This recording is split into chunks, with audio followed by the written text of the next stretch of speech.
All right, everybody, ding, ding, ding. Welcome back. Welcome back, everybody. It is another bright and vibrant day in the A, and we are back inside the infamous ring once again.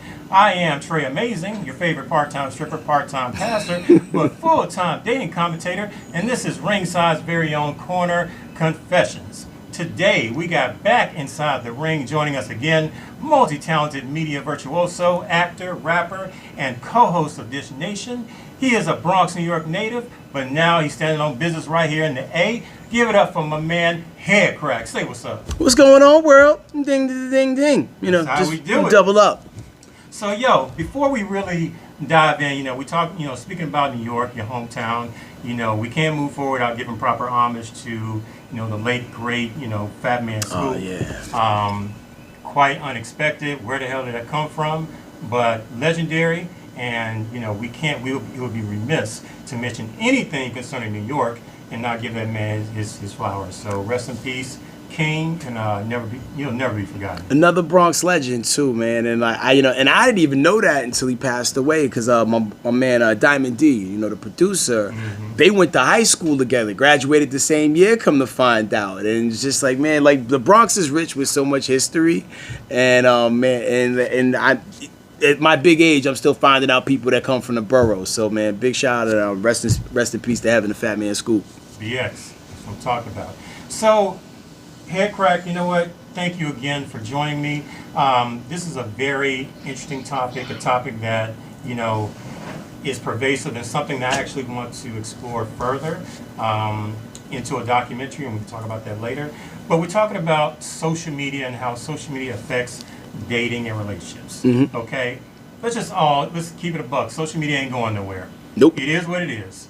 If you want to call it the Matrix, if you want to call it Skynet, it is what it is. But it is who we are, and it is, regardless of how you feel about it, it's going to affect dating, going to affect marriage, going to affect your sex life, one way or the other. But we all have a testimony. But before we really, chop on the meat of these bones, social media, what do you think are some of the biggest things that, people are dealing with as far as the health of their relationships and marriages? I think when you get a chance to see how everybody lives, right, and what everybody's doing, there's a little bit of FOMO that falls into your spirit. Like, oh, man, they doing this, that, and the third, because everybody on social media is just showing you their highlight reels. They ain't showing you that weird thing they did to pay that bill yesterday, right?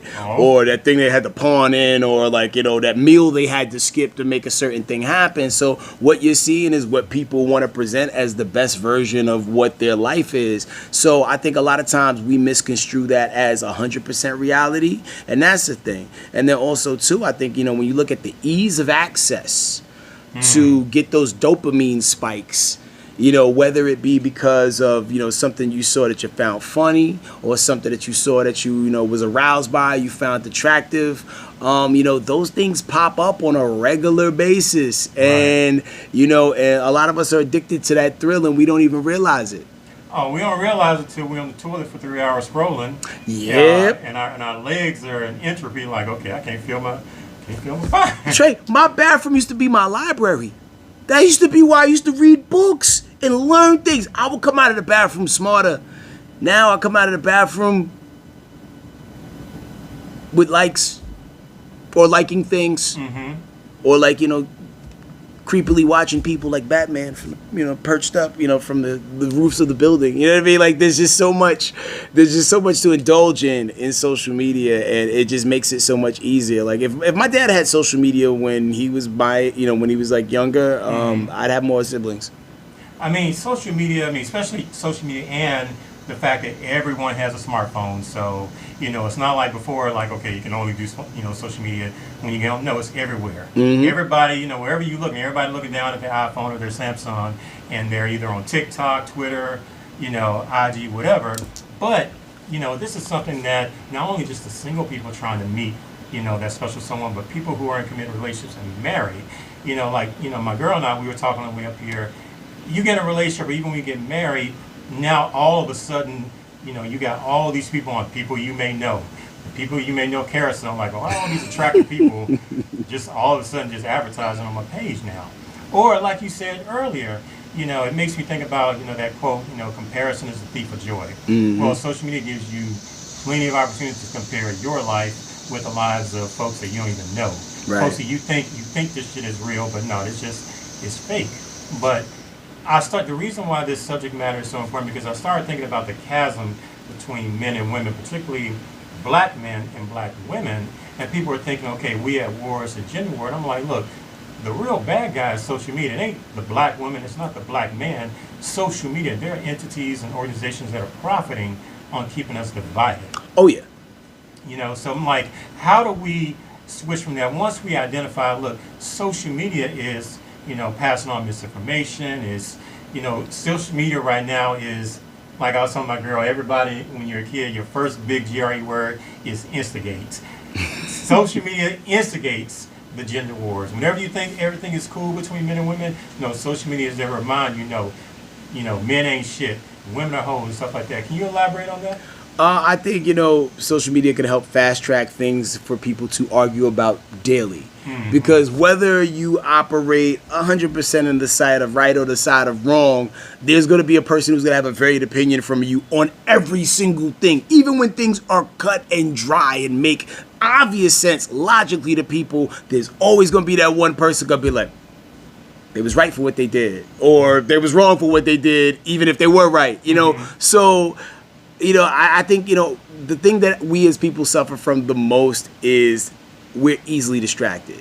You know what I mean? Even when you talk about things in the race space, I mean, yeah, all right, cool. There was oppression, there is oppression, but there's not the same level or types of oppression that existed like back in the civil rights movement. A lot of people are financially oppressed. A lot of people, you know, like, you know, we're being distracted. Meanwhile, while the 1% is running off and doing this, that, and the third. And even when you talk about social media, I've been like increasingly angry at social media, specifically Instagram and Meta, and how they operate, because they built the entire platform off the backs of us. And now they hold our followers and our subscribers ransom for, you know, behind these boosted posts. I know people who have millions of followers who only are reaching maybe 3% of their base. And that 3% still looks about like 3,000 followers per se, but that math is right? 3% of a million. Yeah, it's like 3,000. Yeah, about 3,000 followers. I'm not good at math. I don't got my I'm calculator. gonna just agree with you. Yeah, I'm just say, yep. But yo, man, if I worked hard enough on this platform to get that many followers, I should be able to address them whenever I want without having to hide behind a paywall. So, and that's not how the, like, you know, a platform like Instagram was built up on in the very beginning. It was like, hey, post your stuff. People are going to see it in real time. And anytime you wanted to post about something, it would get out there. Now they don't even have enough people to, you know, do the customer service work to make sure that the people that are doing content are, one, fairly protected, two, can get their questions answered on a timely basis. I had to go all the way to VidCon to meet somebody that worked at Meta. And I still only kind of got an answer. Like the answer was like, yo, nobody really worked there. It's all AI. And if you really got an issue, email this person. And okay, I had to come to Anaheim to find that out. Like, there should be an FAQ on the thing. So, you know, when you look at all that, and on top of all the other problems that Instagram solves in real time as it relates to relationship dynamics too, man, like social media has caused a lot of problems for a lot of people, and I think it's going to continue to be a thing because, like, you know, some people's businesses live and die on social media, whether or not people see their content or not, which in return creates trouble at home when the bills ain't being met, or if you was like, you know, posting content on a regular basis and you were hitting your bonuses and you was getting these Instagram or Facebook payouts, and now that they have pushed the goal line back even further, this creates stress and tension. And some of the biggest one of the biggest like problem starters in relationships a lot of times between couples is financial issues. Money. Yeah. It's that money. No, you're absolutely right. It's, you know, it's the problems are so pervasive, and, you know, they're not going away. So it's like moving forward, people have to figure out, okay, now that we're in a relationship, you know, we're dating, we're committed, we're courting, how are we, you know, what are the rules of engagement concerning, okay, you got a Facebook account, I got a Facebook account, you're on IG, stuff like that. What are the rules of engagement as far as, okay, now that we're together, okay, you can't be liking all these thirst traps. Now that we're together, you know, you got to be monitoring, okay, who you inboxing, who's inboxing you and who's DMing you and stuff like that. These are things that now, these are conversations that people have to have. Yeah. Because, you know, regardless of what platform you're on social media, now you're in a position where other people may have access to you, you know, in your DMs or your mentions or whatever. All this can be public, and your significant others can see. And the wrong like on the wrong thirst trap equals somebody sleeping on the couch. Yeah, and I don't think that's fair. Because social media ain't the real world. To me. Now, however, in certain relationships, maybe you've done things in the past that have put you in this place to where everything you've done is like looked at with a scrutinous eye, right? However, if I see shorty with a bathing suit on, and it's somebody who I know, I'm gonna support my friend. I am. You know, I'm gonna hit like for the algorithm so more people can see that. Just like if I decided, you know, because like in a 365-day year, I'm in shape about 42 of those days. So during that 42-day run, when I'm in my peak physical condition, if I want to come outside, you know, and take a picture with no shirt on, I want people to see it. I want people to like it. And I don't want anybody to get trouble for liking a picture, whether you married, single, or whatever. I look at it as you're supporting me during my time of success. You know, giving a friend encouragement. Yeah, you know, because like sometimes people are motivated by different things. That's true. And you know, let's just say if your only bankable skill is to be scantily clad, I mean, like unfortunately, you're gonna need to figure something out because the milk goes bad for everybody. But, you know, but in the meantime, you know, like, yo, while you got it, you know, like, hey, man, yo, you keep it going. Whatever you're doing to get you in this type of shape, you keep rocking that and let's get it going. Keep rocking this summer body, even if it's in the winter, like, keep going. Now, if you click the OnlyFans link, now we're getting into darker waters, and that's a different thing. Now you're messing with the house money. You know what I mean? Because, like, that's coming from somewhere. That could have been a date night somewhere. And I'm like, just a simple $2.99 a month. I mean, as long as you bail out for the free trial, ends, you know. Not that I know anything about that, y'all. I'm not saying that. No, I'm not saying I know anything about that, but shout out to the people getting it. Yeah, I mean, these are things, you know, it's weird in 2024. You have to have these conversations when you meet someone. You know, trying to, you know, pretend like it's not, you know, a factor or it's not existent or it's not. I think you're setting yourself up for danger. Because, I mean, again, everybody's involvement with social media is going to differ, but we do know, like you said, and I agree 1,000%, it's not real. You know, people only putting their highlights, the best, you know, parts of life. Ain't nobody putting up their evictions or, you know, the diagnosis or I got fired. No, they're going to tell you like, yo, we in Vegas. Or, you know, yo, we popping bottles over here. It's not necessarily real. Even when you're talking about dating, all the filters, like, you don't know what you're getting. It's a new version of catfish. Yeah. But, again, this is something social media really is, you know, for that algorithm, the algorithm that pushes the divisive and, you know, the negative rhetoric that separates men and women. That's what the algorithm is pushing over and over again until it gets to a point where, yo, men and women really ain't on the same page anymore. So how, you know, it's like moving forward, how do you have that or how do you even breach that conversation with a new person you're seeing? How do you sit down and like, yo, moving forward, social media, this is what we're going to do. A, B, C, boom. I think, you know, when you go into new relationships, a lot of times it's temperament training. You have to figure out what people's triggers are. Because some people operate in a space of, you're not going to tell me who I could follow and, you know, how I need to conduct myself on social media. I was who I was before I got here. And I think, you know, some people might look at that as a red flag and might back off. But then there's some people who be like, oh, you don't want me to do this no more? That means we serious. Oh, you controlling.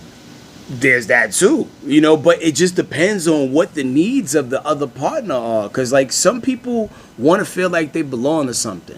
You know what I mean? So if you're putting these type of stipulations upon me, oh, that means you're really trying to lock it down. My toothbrush about to be at your house. And I'm going to have multiple changes of clothes there as well. And you better not hide it. And I'm going to put a picture of me, too, in the front. So when people come in, you know, once you start making those type of demands, it opens up another set of demands on the other side. So you got to be prepared to open that Pandora's box and stare at the monster that might jump out of it. Damn. I mean, that's true. It's definitely true. I mean, that's, you know, I've seen things, even, you know, when we pay attention to, you know, friends of ours, you know, co-workers, people we went to school with, and seeing things just unfold all over social media, like, well, damn, what happened? Y'all was just fine a week ago. And now it's like, okay, y'all, you know, somebody looking for a new apartment, or y'all fighting over custody.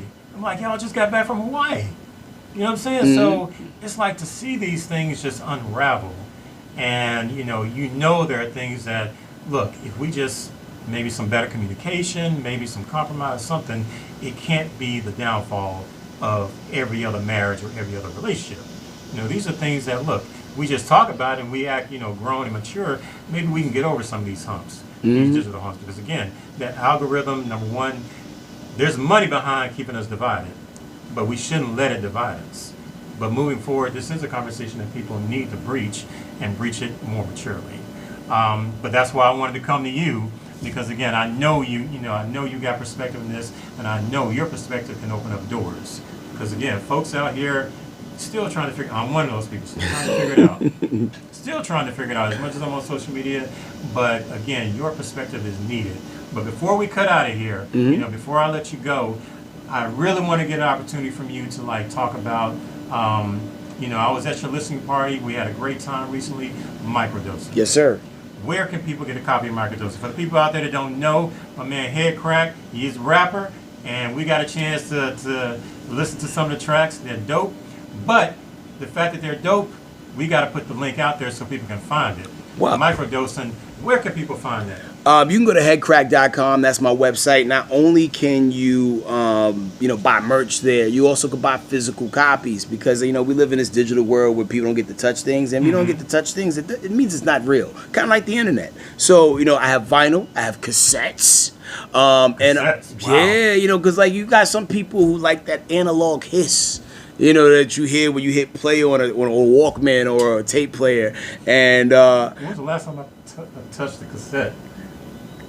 It's for a lot of people, it's been a while, but they're slowly making a comeback. I don't know if they'll be as triumphant as vinyl has been in the last 15, 20 years, but it's dope to see people rocking with the cassettes again. I just wanted something that was going to still be around in the event that, at some point or another, the powers that be like, all this digital stuff has to come down. And, at least there was a recorded record, literally, somewhere of the things I said in the music I made in this pocket of time. So that's there for you. And for everybody else, it's on Spotify, it's on Tidal. Please listen if you have Tidal because they pay you more. iTunes, as well as Google Play and all those other digital marketplaces. I am there for you, easy to access. And it's a 30-minute ride. And I think there's a song for everybody on there, really. Now, what made me think about it, because, we were getting ready, and I kept thinking, MiKroDose. I kept thinking, Sumo Dick. I was like, I kept thinking about that track. You were like, fuck with us. So the chorus kept reverberating in my head. I was like, yeah, that gets me hype. Yeah. That would get me hype for it. That whole chorus is dedicated to my last job. Yeah, man, I had so much fun making that project. And shout out to Higgy who made that record, Sumo, because we did two records at the same time. We did Violence, which I ended up using to come out at the boxing event that I did a while back. And then Sumo was the other record. And I felt myself, trying to be put in a box creatively and also, professionally. And I was like, yo, listen, I'm bigger than the box, and everybody listening to this song, you're bigger than the boxes that the world try to put you in. So anytime somebody try to put you in a box, you go sumo on them and tell them, fuck them, fuck them, fuck them. You know what I'm saying? Big sumo dick energy. For females, too. The visual was what was getting me. I was like, damn. I kept picturing E. Honda. I'm like, don't do it to him like that. Sometimes you got to, man. Listen, man, people only do what you let them. Yeah, and at the end of the day, you gotta let them know you ain't one of those ones. So stand up for yourself, man. You are the queen and king that you were put here to be, and don't let nobody tell you anything different. Indeed. That's what I'm talking about. HEADKRAck, thank you again. Thank you. Everybody, we're going to make things easier. I know y'all got Google. I know you got Samsung and all that stuff. We're going to put the links in the description just for the folks that just lazy, don't feel like searching for it. It's all good. I'm not going to judge you too harshly. I am going to judge you, just not too harshly. But we're going to keep the links in the description. Check out MiKroDose and check out Any other projects you got coming up? Any other events? Anything? Well, about to start season 3 of Pictionary. All right. It drops September 9th. I'm the announcer. Jerry O'Connell's the host. Nobody is having more fun than us in the game show space. So check your local listings to find out when it's coming on in a city near you. I know in Atlanta it come on like wild early, like 5 a.m. But hopefully that time get bumped up. You know what I'm saying? And once we get the ball rolling and everything. But that's dope. You can also catch me on the game show 25 Words or Less as a celebrity captain. I saw you interviewed the host. Meredith Vieira, Yeah, I man. saw that. Yo, man, God has put me in a space to where I get to be around some really amazing people who also think I'm amazing too. And I never toot my own horn. I don't beat on my chest like that. But like I'm just always just happy, humbled, and just can't believe my luck sometimes as things work out. So I'm just gonna keep, trying to leave the door open for others, and and seize all these opportunities and create new streams of revenue, not only for myself but for others too. So be on the lookout, man, because I'm having some really great conversations right now about some things, and and hopefully this time next year we're gonna be having a really fly conversation in the middle of St. Bart somewhere. That's what I'm talking about. Bada bing. That's how we do it. HEADKRACK, Trey Amazing. We are out. Thank you, everybody. Make sure you like, subscribe, comment, share, do everything.